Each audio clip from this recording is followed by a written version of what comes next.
We are people. You understand what I'm saying? We've been around just as long as everybody else, but we can't find ourselves in Genesis. Who are we? We the Israelites. We the greatest people on earth. You filling in the gap with God? I'm not filling in no gap. Explain how certain No, things got. I'm not. I ask people right now how the trees get here. Guess what they gonna say? God. This is science. Is people trying to figure out how things was already made. That's what science is. You can't say The Bible man, tells us. but man can make trees. No, he can't. Yes, we can make trees. Okay, how a man make a tree? Make a tree. I can't make a tree. Make right a now, tree. Show me but the man man. can make trees. No, that as men, we say, okay, oh, you know what? If we take the things that God gave us and do certain things with them, oh, we can make life a little more easier for us. But the fire, lightning, rocks, diamonds, rain, all that stuff been around before man came on the scene. It's not a fact. It's you're literally proving things with the Bible. The Bible. Oh, so you don't believe the Bible? I don't. Okay, that's the issue.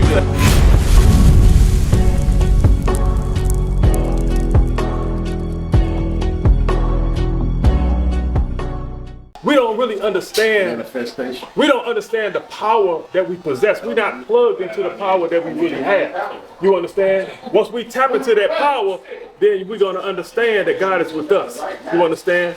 The very reason that we in slavery right now is showing us God is working with us because it's in the scriptures. You understand? No man can prophesy something that happened thousands of years ahead of time. Right. You understand what I'm saying? That goes in power given to us. You understand? We know things that's going to happen in the future. You understand? We can go into this Bible and explain why we in the position and where we are today. What was we in former years and where we're going to be ahead of time. That's why we come out to share with our people the information that we've learned. That makes sense? He said he was making a statement because he had another point. Yeah, I'm making a statement. I was making a statement because you were saying that God created science or however you was phrasing it. Well, we call it science now. Can I say something real quick? Go ahead. Yeah, go ahead. Because this is science. Is people trying to figure out how things was already made. That's what science is. When electricity, what's the dude with electricity? Edison, Thomas Edison. Right, Nikola Tesla, right? When they discovered, quote unquote, electricity or how to harness electricity, they just discovering it. Electricity's been around since the beginning of time. Who put it there? Who put it there? Man. No, he didn't. He said God put it there. So if you can make electricity. No, I said electricity. Electricity. The only light that you had on this earth was the sun. No, listen. Man didn't make the sun either. What I'm talking about electricity, like harnessing. Right, but hold on, listen. You missing the point. Electricity. I had a good question. Wait. Let me finish this point because I think y'all missing the point. The point was when these men was learning about gravity, they just giving these things stuff name that's already been here. Gravity was already around before the dude threw an apple in the air and figured out it would fall. Electricity, lightning was already here before they figured out, if we take this lightning and we can put these with these two metal rods, then we can harness it and make a light bulb. Lightning was already there. God created all these things. That's what we're saying. Now, as men, we say, okay, oh, you know what? If we take the things that God gave us and do certain things with them, oh, we can make life a little more easier for us. But the fire, lightning, rocks, diamonds, rain, all that stuff been around before man came on the scene. We just what they call that in science is reverse engineering things. A lot of the greatest inventions, where they get the inspiration from? By how the body parts move. How body parts move, that's how they get the inspiration for a lot of mechanical tools. All men do is just reversing the process and see how God made what he made. You say that my daddy drove a crane for 45 years. That tool was still. He told me that when I was little. About it's like an arm. The design is made from an arm. That's the point. They just take what God gave them already and they just trying to reverse engineer it. Now they trying to figure out, okay, well, how when Oppenheimer was messing around, Oppenheimer was the man that made the atomic bombs, right? When he was learning about atoms and whatnot, right? Was Adam's already there before Oppenheimer was alive? Yeah. Yes, they was. It was already there. Who put them there? That's the question. That's why when we read Romans 1, it said now people they figuring out about the creation. But why would you worship a creation more than a person that made the creation? He made the creation. That's our problem. We think we see something, we have figured out some new information. It's new to us, and now we think we better than this old information to God. God made the earth thousands of years ago. Why would we sit here and try to say the science that we made is better than God? That don't make sense. Our minds and our bodies are out of order. It's out of order. So I hear what you're saying about the science. Yeah, but you kind of going into the God of the gap stage, where you filling in the gap with God. I'm not filling in no gap. Explain how certain No, things got. I'm not. I ask people right now how the trees get hurt. Guess what they gonna say? God. You can't say The Bible man, tells but us. man can make trees. No, he can't. Yes, we can make trees. Okay, how a man make a tree? Make a tree. I can't make a tree. Make right a now, tree. Show me but the man. can make trees. No, listen. I got you. Show me the man. I don't want to argue. I'm just saying. No. It's plenty of evidence on how we can make a tree. If man can make a tree, if a man can make a tree, then that's not science. No. That's built. The point It is, is science. But you can grow a tree. yes. Wait, you gotta- From a what? That's what I mean. From a seed. That's what I mean. Grow a tree. Yes, that's my point. Get that in Genesis 1. Get it in Genesis 1. Yeah, grow a Get tree. that in Genesis 1. This is what I'm saying.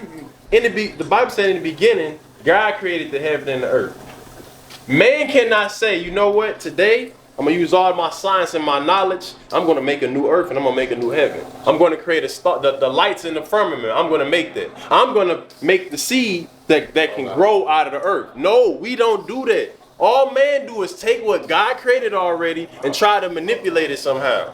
There is no man that can say, you know what? I'm going to make, even though there ain't no seed right here, I'm going to make a tree grow straight up out this ground. I got it. Nobody can do that. So that's what I'm saying. Nobody We can. can take this. We can create- You can take, yes, but you duplicate it like DNA. You can right, do all but that. you can't make something out of nothing. That's what I'm saying. Read it, watch. Genesis chapter 1 and verse 11. Come on. And God said, let the earth bring forth grass, the herb yielding seed, and the fruit tree yielding fruit after his kind. Now show me the man. Now you say them words. Say them words, and then let's see it happen. You can't do that. Why? Because you're not God. Your science, your knowledge is limited. God's knowledge is unlimited. That's why men are still trying to find it. It said, read the verse again. And God said, let the earth bring forth grass. Now, if one of y'all say, earth bring forth grass, and I want to see some grass grow. Can anybody do that? Show me the man that can do that. Show me the YouTube video. So what you're show me doing the is- research. So what you're doing? No, what I'm doing is bringing I forth already- facts. I already know what you're doing. It's not a fact. It's you're literally proving things with the Bible. The Bible. Oh, so you don't believe the So if Bible? I don't. Okay, that's the issue then. So that's what I'm saying. So if you Oh, okay, so if that's you're dealing the with a issue. person who believes, let's just say a person in India who believes in a totally different religion, they can use their same scriptures and say, see, God said He created this and that, but theirs is Christian. It's not Yahweh or Yeshua. They got a totally different person they gonna use. They ain't gonna even believe in the hell because what we know, Greeks created the hell thing anyway. But so they not even gonna believe like you. Same way with Buddha. You know what I'm saying? In China, they gonna say they books say this. So how are you going to interpret what they're saying versus what you're saying? Because everybody's got their own. Say that one more time. Yeah, it's different. Everybody got their own. Is it a different Bible for every? No, it's one Bible. Now they may translate the Bible into different languages so people can understand it, but it's still one Bible. Regardless if you read it in Spanish, Portuguese, Chinese, thou shalt not kill means thou shalt not kill. So it's the same Bible everywhere. No, It ain't multiple Bibles. no. What I'm saying, wait. Hold on. He asked me. What I'm telling you, give me Isaiah. What you got? Yeah, yes, sir. No. Not 34:16. Yeah. With stammering lips and another tongue. What's that? 28:9. But that's a good question. Many people may get confused about that. And then we're gonna deal with the whether you believe in the Bible or not. That's okay. You ain't gotta believe in the Bible. That's perfectly fine. Read that. Isaiah chapter 28 verse 9. Whom shall he teach knowledge? God said, who he gonna give his knowledge to? Read. And whom shall he make to understand doctrine? Come on. Them that are weaned from the milk and drawn from the He breast. said those that are weaned from the milk and drawn from the breast. Because why? As an infant, what do infants eat? They eat steak. No. Infants ain't. Why can't infants eat steak? Because they got no teeth. They babies. They can't eat the steak yet. He said, but I'm going to give the understanding, the heavier understanding, or more understanding to those that are like babies. They drink the milk and they draw from the breast. They drank the milk until they was old enough to eat regular food. Now they offer the breast. Now they can have more understanding. Now you may be able to understand how to say, bring forth grass and the grass will grow. But we ain't at that point yet. God didn't give us that knowledge yet.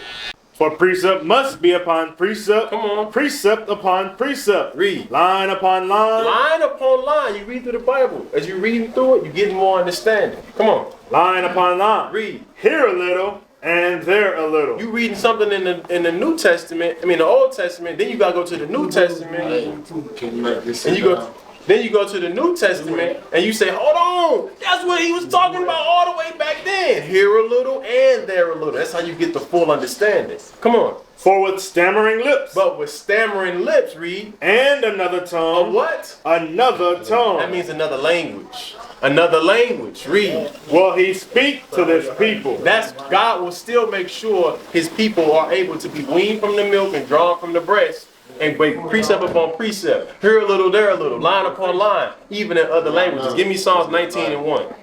You hear that, brother? You hear what the Bible said? I'm sorry. Yeah, I got you. Watch this. This one to help make more sense. Come on, read that. Psalms chapter 19 and verse 1. Come on. The heavens declare the glory of God. Is that what I want? Verse 4. Verse 4. Their line is gone. I'm sorry, verse 3. Verse 3. Psalms chapter 19 and verse 3.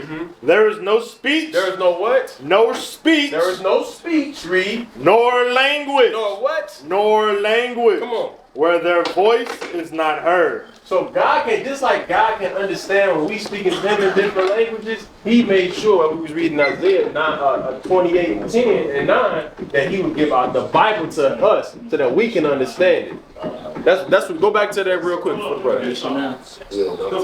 The purpose these the Bible is in these other nations is not for their good. It's for us. Because give me Deuteronomy 4:27. When you look at India, right? There's black people in India. They call them Siddhis. You understand? There's still black people in Japan. We travel all over the earth. You understand? To reach our people. Where our latest reach is to the oceanic region. Down there by Australia, what's some more names? New Zealand, down there, Fiji. It's black people in Fiji. Solomon Island. You understand? We've been to Solomon Island. This is why these other nations got the book in their possession. Read what you got. And the Deuteronomy chapter 4 and verse 27. And the Lord shall scatter you among the nations. You see that? The Lord prophesied, if you disobey what I say, I'm going to scatter you among the nations. And guess what's going to be there? The Bible. You understand? And eventually, in time, the true prophets of God are going to go and find those people and give them the proper understanding. Precept upon precept, line upon line. That makes sense? Read. And ye shall be left few in number. And we are few in number. They call us what? The minority. You understand? Even though we truly the majority, they call us the minority. It's a mind game. They're trying to make Africa small on the map, or smaller than what it really is, when it's really bigger. You understand? On older maps. More on that? Among the heathen, whither the Lord shall lead you. Among the Lord. Give me 2nd Ezra chapter 10 and verse 23 real quick to speak more on the point, because these other nations was never meant to have the possession of the scriptures. It's because our disobedience that they got possession of the Bible. You understand? So now they get possession of the Bible, they come with different understanding, false teaching. You understand? Read what you got. 2nd Ezra chapter 10 and verse 33. 23. And which is the greatest of all? The Bible. That's what it's talking about. Read. The seal of Zion. It's the seal of Zion. Another nerve for the Israelites is Zion. Read. It's the seal of Zion. Read. Hath now lost her honor. It has what? Lost her honor. Now the Bible has lost her honor. Now everybody is putting everything else above the Bible. Economics, religion, politics, sports. You understand? They put everything else above the Holy Scriptures. It has lost its honor. For the people it was meant for. Yes, sir. Give me that. Is it 1 Kings 8:1? Get that real quick. And then we're going to go right back there. 1 Kings 8:1. All right? So my sayings can be justified. It ain't just me speaking. We're going to let the Bible speak. 1 Kings 8:1. Come on. 1 Kings chapter 8 and verse 1. Read.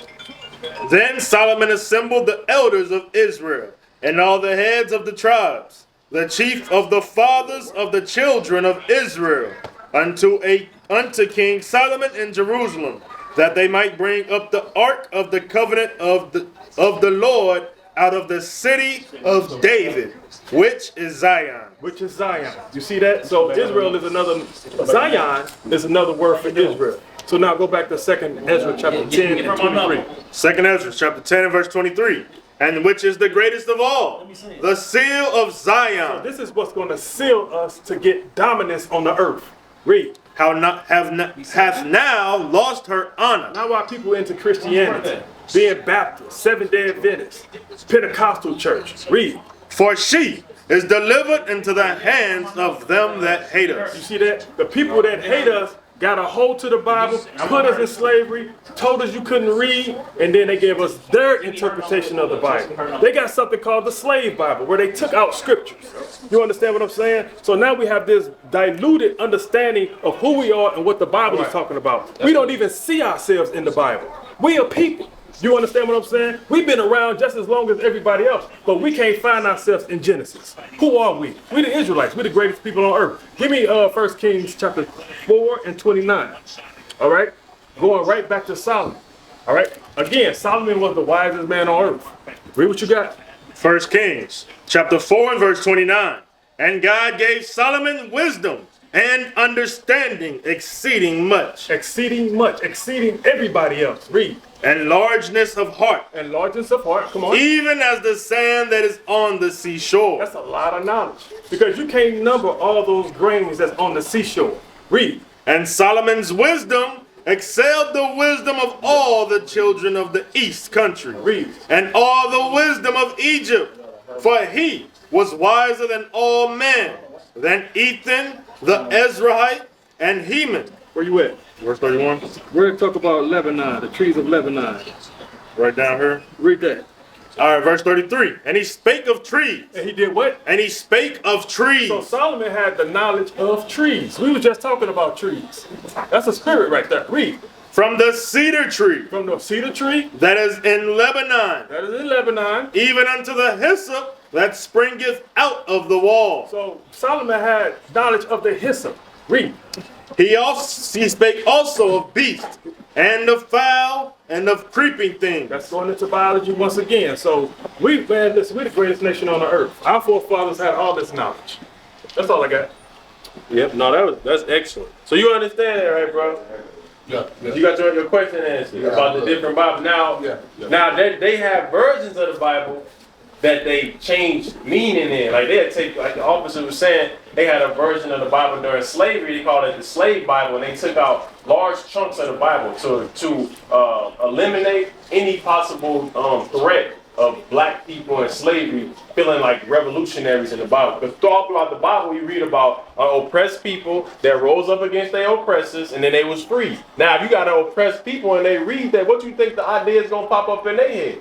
They gonna want to be free too. They gonna revolt. Now you're gonna have problems. So they took parts of the Bible out like that. But you got other versions of the Bible as well. Like today you got the NIV, the American Standard, and we don't have no problems with them Bibles as long until they start to change meaning. They take words out. Take verses out. Take whole verses out of the Bible. That's when we got problems with it. When they start to change the meaning. Get that in Revelations real quick. Revelations 22, what is it? 13, 14. It's like up here, I think. He that taketh out, 18. that addeth. 18. 18, what did it say?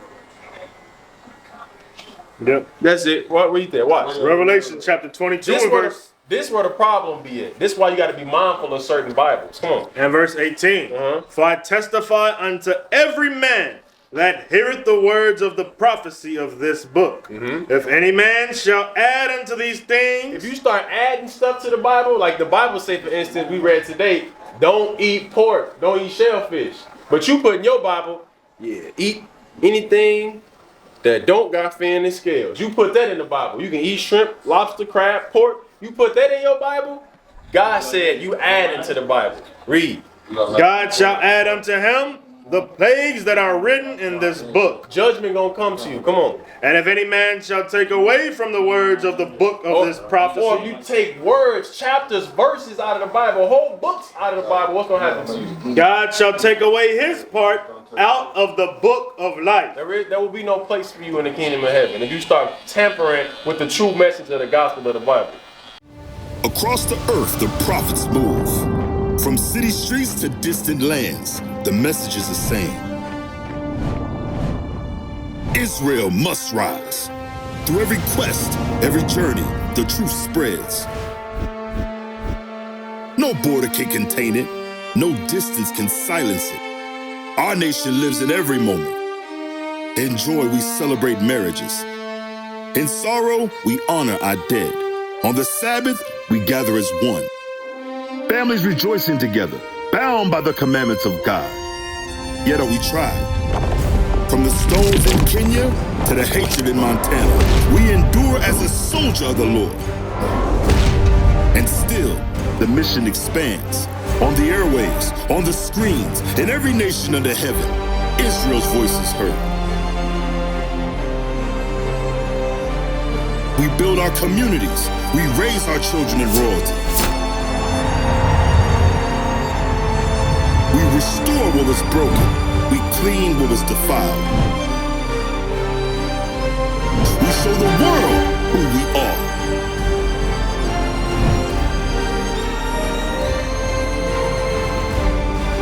This is Israel united in Christ. Nation in motion. Nation endures.